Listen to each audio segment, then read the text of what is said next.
Hello everyone, my name is Rachel. Welcome back to my channel, and welcome to one of my favorite videos ever to film. Today we are talking about my top 10 favorite books of 2023. I also have a few honorable mentions that I want to talk about as well. Now, if you've been following me for a while, you would know that this is not how I usually do my end of the year content. In years past, I would separate my favorite books into different categories. I used to do a top 10 historical romances, top 10 contemporary and paranormal romances, and just top 10 books that are not romance.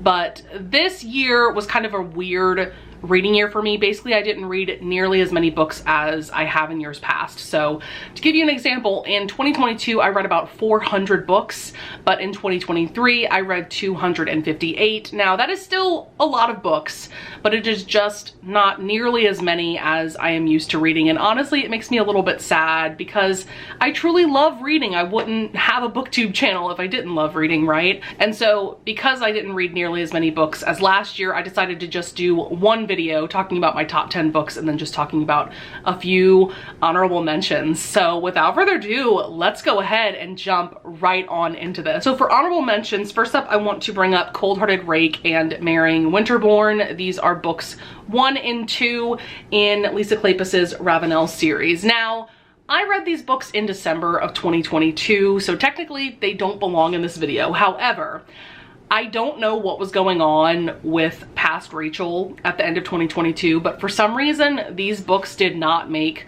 my top 10 historical romances of the year. And honestly, I don't know why, because I think about these books often. I truly adore the romances in both books. I love Cold-Hearted Rake. I know a lot of people don't, but I think that this sets up the Ravenel series and the family that this series centers around just so well. I personally love Kathleen and Devon's romance. I think that Devon has one of the best love confessions that I've ever read. Honestly, truly, it's an incredible love confession.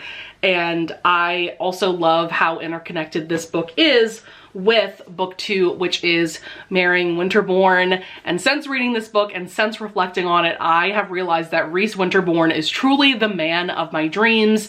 And I also just love Helen, who is the heroine in this one. So next up, I want to mention Belladonna by Adalyn Grace.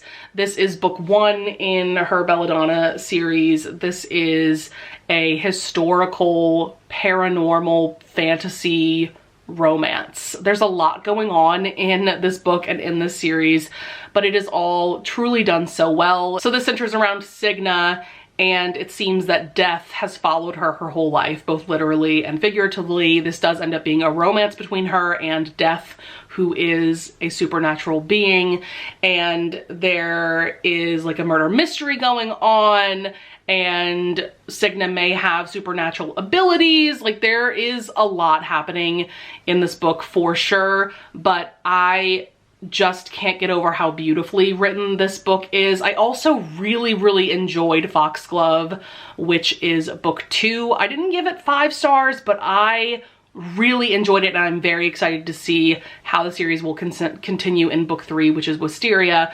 And I also just really loved the romance in this between Death and Signa. If you didn't know, this is a retelling of the fairy tale Death and the Maiden. I didn't know that going in, but yeah, I just love the historical setting. I love the fantastical elements. I love the romance. I just truly enjoyed everything about this book, and I really found myself savoring it while I was reading it. Next up, I would have to mention Confessions at Midnight by Jackie D'Alessandro. This book was quite a surprise for me. I picked up this series on a whim.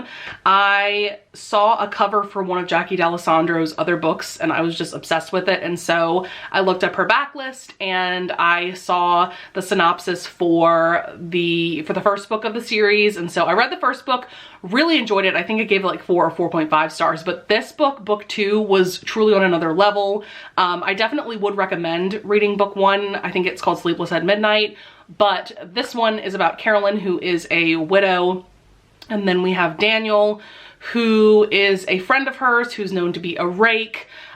he's basically been pining for her for like 10 years.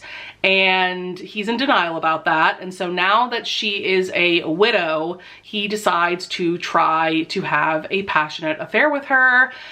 But of course, he ends up falling even more in love with her and her with him.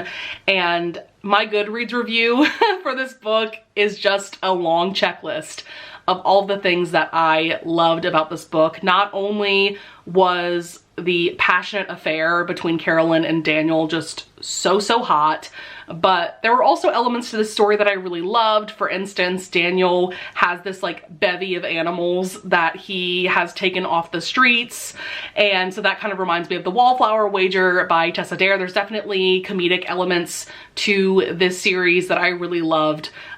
This is just one of those books that truly reminded me why I love historical romance so much. So I cannot recommend it highly enough. Next, I have to talk about Morning Glory Milking Farm by Sam Nascosta. This is a book that completely blew me away and took me by surprise.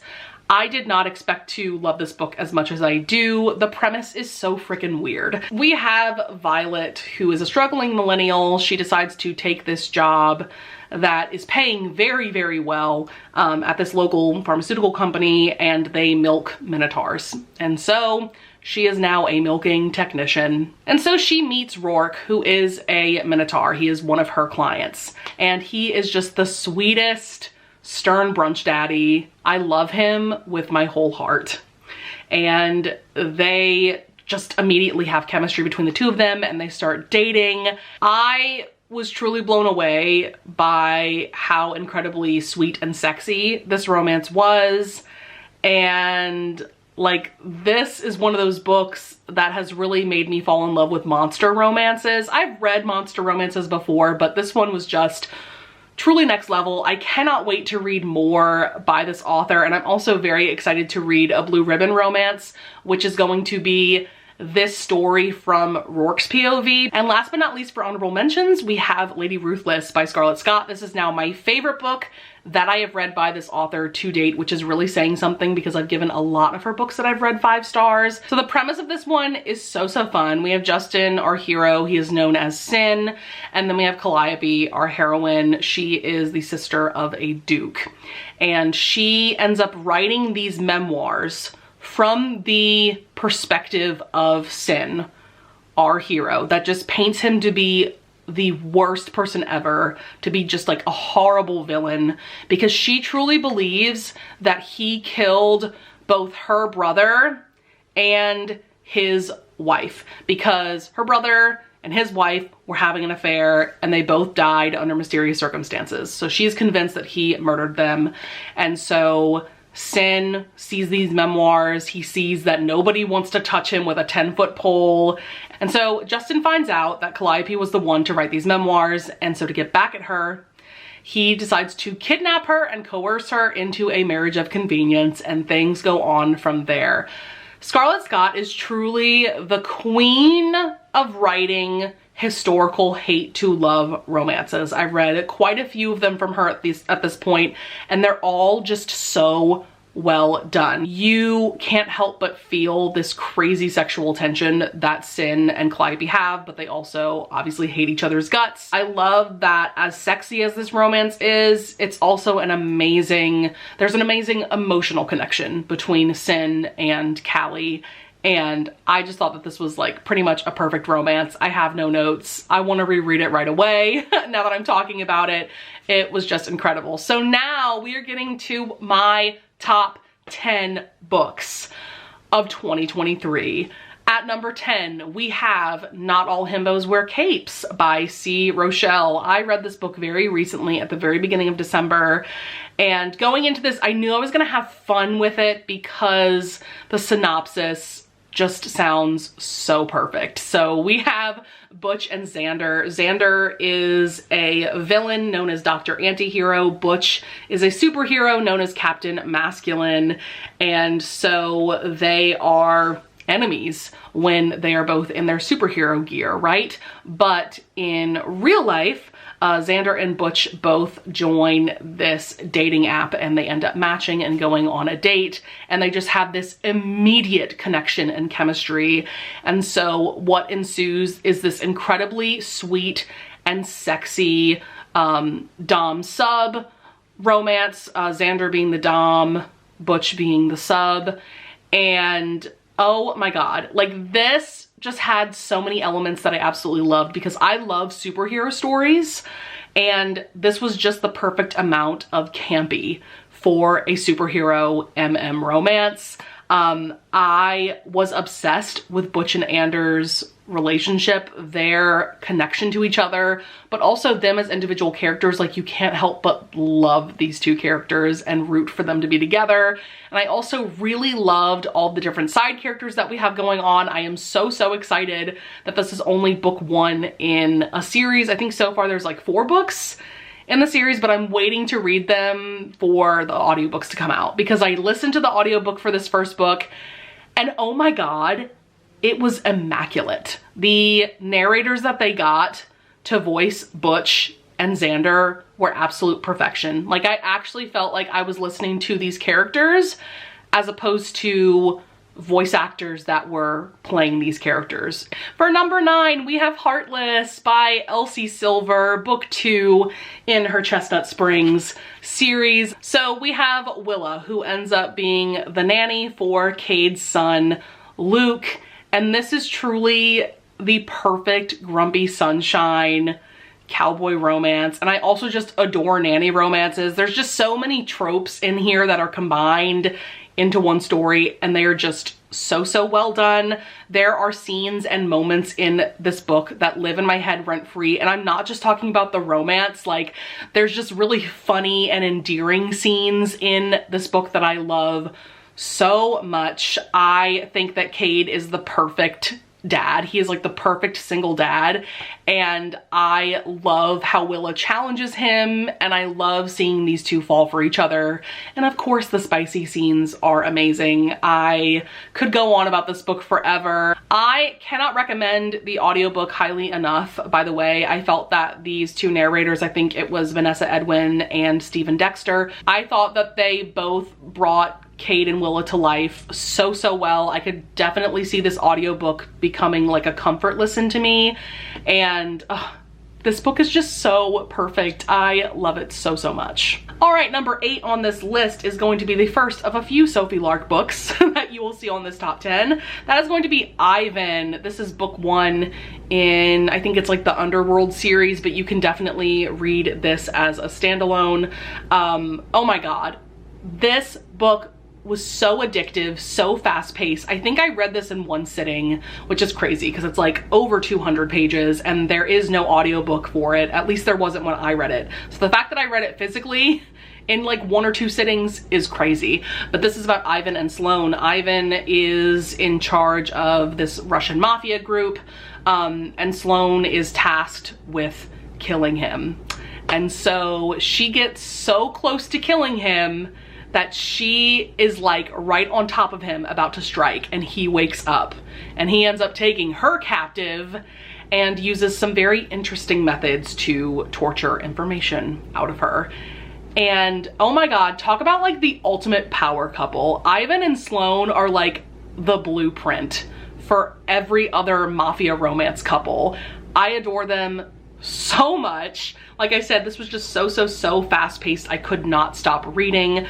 I just love how badass these two are, and seeing these two very tough people fall for each other was everything. I loved this so much that I even downloaded and read the bonus scene that Sophie Lark wrote for this book, so that should definitely tell you something.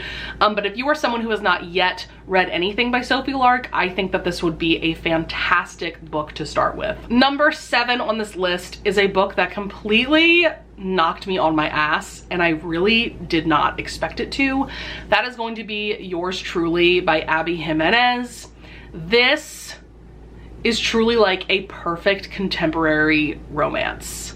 Oh my god, this book got me so emotional. I cried so much towards the end. So this one is about Brianna and Jacob. They are both doctors in the ER. They have like a disastrous first meeting, and Brianna kind of hates Jacob at first, but then he writes this incredible letter to her, and so they become pen pals and then friends and eventually something more. This is one of those books that I adored so much because we get to see Jacob and Brianna truly fall for each other emotionally without having kissed or anything like that. And this book just feels so sweepingly romantic because of this beautiful connection that they have. Jacob also has anxiety, and I love how that representation was written in this book. Brianna is so relatable to me because of her issues with trusting men. I found myself honestly like sobbing, crying towards the end when it seemed like a relationship between these two wasn't going to work out because of her trust issues. Like, it was just so relatable. I'm tearing up thinking about it. This was beautifully written. This is another one that the audiobook is top tier. I remember that Zachary Weber narrates Jacob's POV, and I can't remember who narrates Brianna's, but I thought that she did a fantastic job as well. So I would highly recommend the audiobook for this one. Number 6 on this list is Hold by Claire Kent. Oh my God, this is another book that I did not expect to love as much as I did, but I should have known better because it's Claire Kent. So this one is a crazy story. This is book 1 in a like dystopian space romance series. We have Rihanna, who is an archaeologist. She's doing a dig. She ends up digging in a place she's not supposed to, and so she just gets thrown on this prison planet. And it is just like this massive room of all of these criminals put together. So of course that is just a terrifying situation. And so one of the prison guards tells her to just find like the biggest guy there to protect her. And so she ends up seeing Kane, and she just makes eye contact with him and has like this immediate connection with him. And so she decides to willingly give herself over to Kane in exchange for his protection. And what ensues is this beautiful but kind of morally gray romance between the two of them. And Kane is like a classic Claire Kent hero. He's very grumpy, he's stoic. However, over the course of the novella, we see that he has fallen head over heels in love with Rihanna, and he will do whatever he has to protect her. He is just endlessly devoted to her. And yeah, like the plot of this is just so crazy, but they do end up having a really beautiful happily ever after. This is also a novella. It's like a 5-hour audiobook. I absolutely flew through this, and there's just so much story packed in to not a lot of page time. For number 5 on this list, we have quite a different book. This is In the Lives of Puppets by TJ Klune. This is TJ Klune's newest release. Wow, this book was truly incredible. I feel like with every book I read by TJ Klune, I just fall more and more in love with his writing and with the stories that he comes up with. So this is an epic science fiction adventure that also has cozy vibes and a romance. So this is about Victor, who is a human. He was raised by Giovanni, who is an android of some kind. And so Victor has been living his whole life with Giovanni and these other robots. And so that's where like the cozy element comes in, because the found family in this is just truly immaculate. But one day Victor comes across this seemingly broken android known as Hap. And so he brings this android back to life. And from there starts this crazy epic adventure story.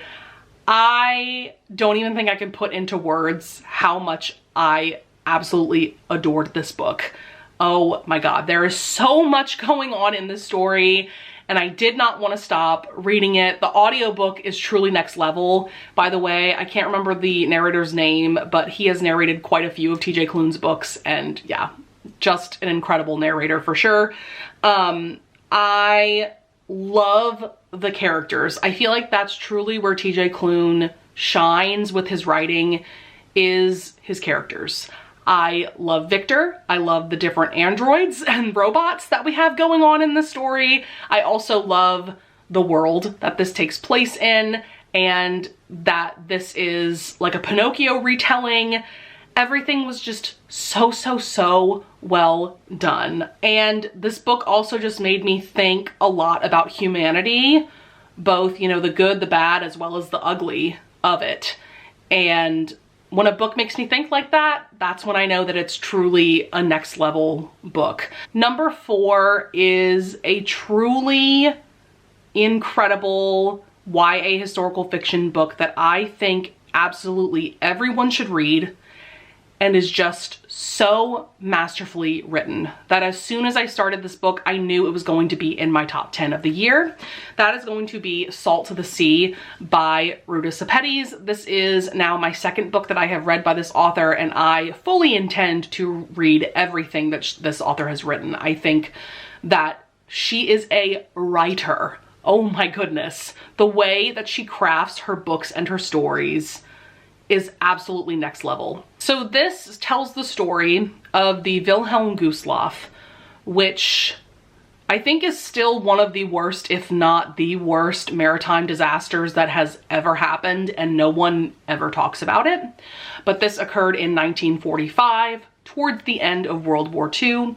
This was a German cruise liner that was ferrying like 10,000 wartime personnel and refugees away from the advancing Russian army that was invading Nazi-occupied countries in Europe. So we have 4 teenagers whose POVs we are following. So first we have Joanna, who is Lithuanian, and she is now a nurse.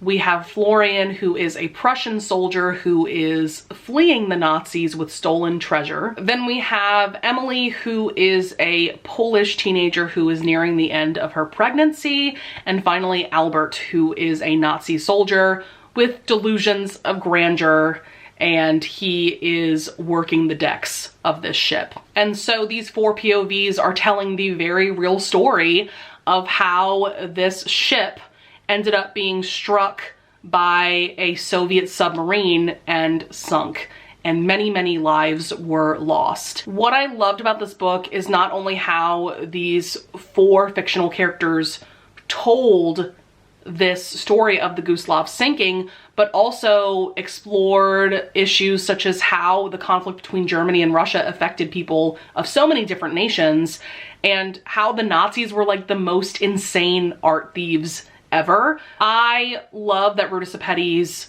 makes a point to tell stories about events that are not talked about enough, and I can't thank her enough for giving voice to the survivors of these events in this book, as well as the hundreds upon hundreds of people who didn't survive this very dark time in our world history. And honestly, if there is any recommendation that you take from this video, it really should be this book. All right, guys, we have made it to my top 3 books of 2023. Next is a book that I went into with pretty low expectations because I have quite a few friends that gave this book very mixed reviews. I really didn't know what to expect going in, what kind of story this was going to be, because I purposefully wanted to go into it pretty blind. But as you can see, that ended up being one of my top favorite books of the year and one of my favorite books of all time at this point. And that is Divine Rivals by Rebecca Ross. Can we all just admire this stunning cover? By the way, this is the UK edition. I got this from Waterstones, if you are curious. So this is a YA historical fiction fantasy romance story. There is a lot going on in this book, and it is all truly so well done. So we have our main characters, Iris and Roman. They are rivals working at this newspaper. They are competing for this columnist job, but there is so much more to this story. So basically, Iris's brother ends up going to war. This is taking place around like 1910. This very much feels like World War I historical fiction, just in the way that this war is depicted.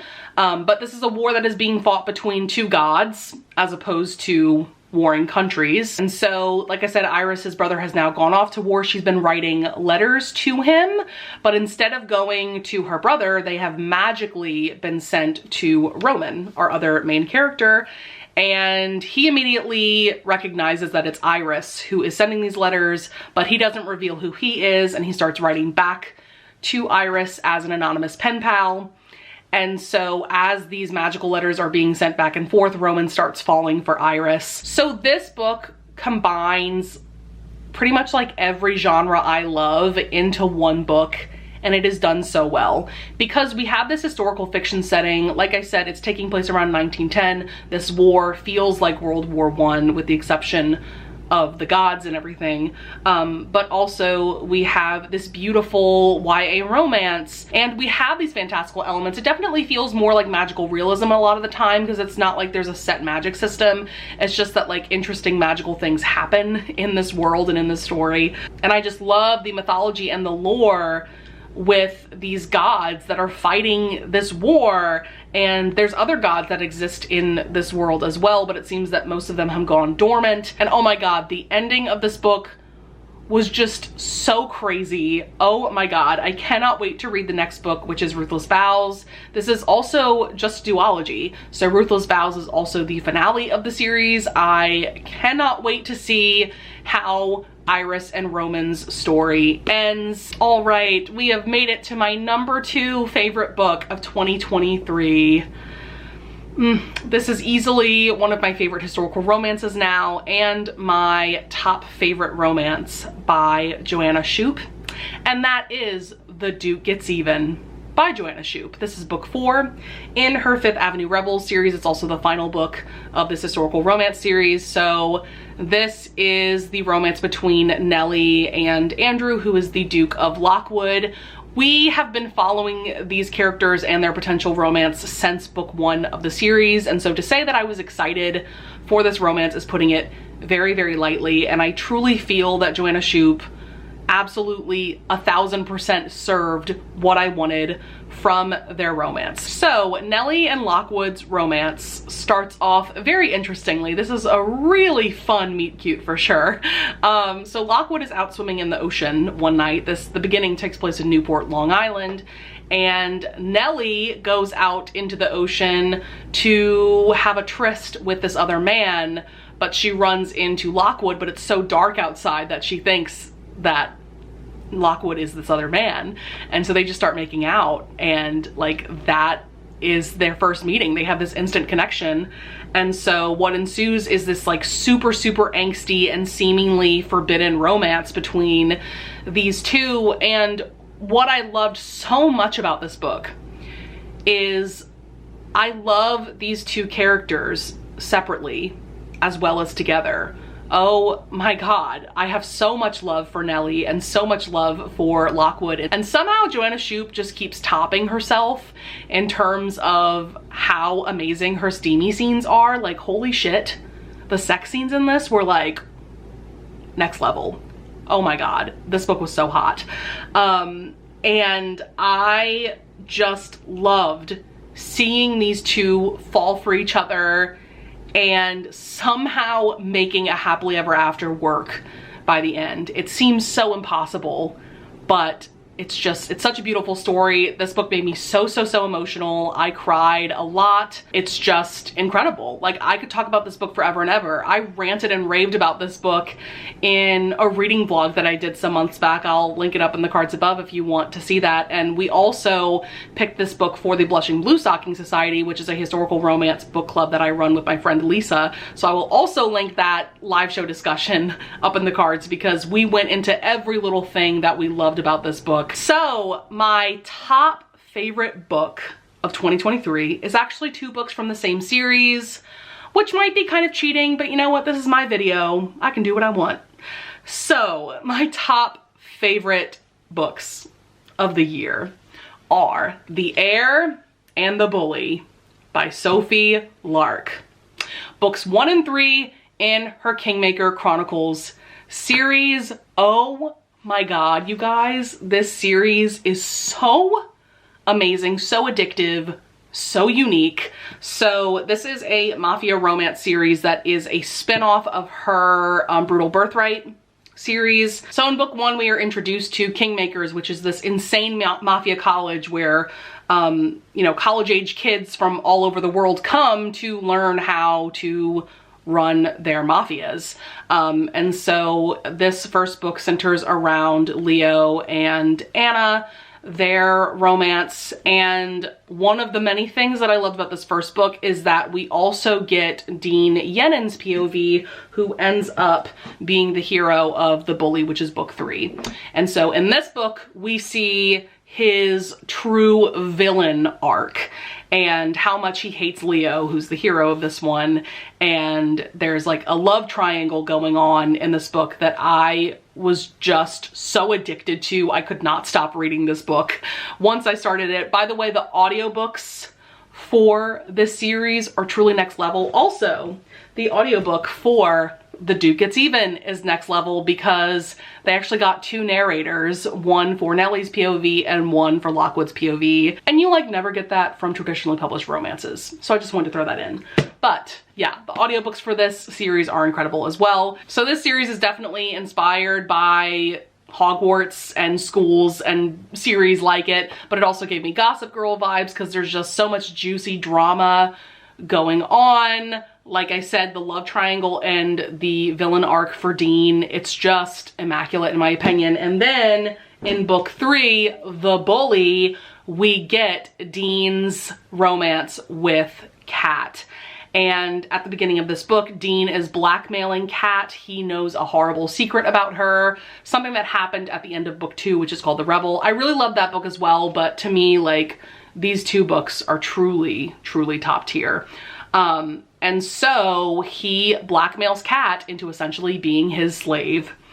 And oh my god, the redemption arc for Dean in this. Like, Dean is basically Draco Malfoy. So if you love Draco Malfoy, you're gonna love this book. But also I love how Kat goes toe-to-toe with Dean and how they fall for each other and this very interesting sexual relationship that forms between the 2 of them. Like, it's just immaculate. This book was so good that I read it twice this year. I reread it like last week, and that was truly one of the best decisions I've ever made. Oh my god, I could talk about this book and this series forever and ever, but I absolutely could see this series becoming like a comfort read for me just because of how addictive these books are. And I love this college that it takes place in. I love the characters, I love the romances. Like, oh my god, this series is just absolutely, absolutely everything. And yeah, I could not recommend it highly enough. So that is going to be it for my top books of 2023. I hope that you guys enjoyed this video. I would love it if you would leave a comment down below if you want to tell me about your top books of the year, because I love getting recommendations from you guys. I would also love it if you would leave a like and subscribe, and I thank you so much in advance if you do. And with all of that being said, I will see you guys in the next video. Bye!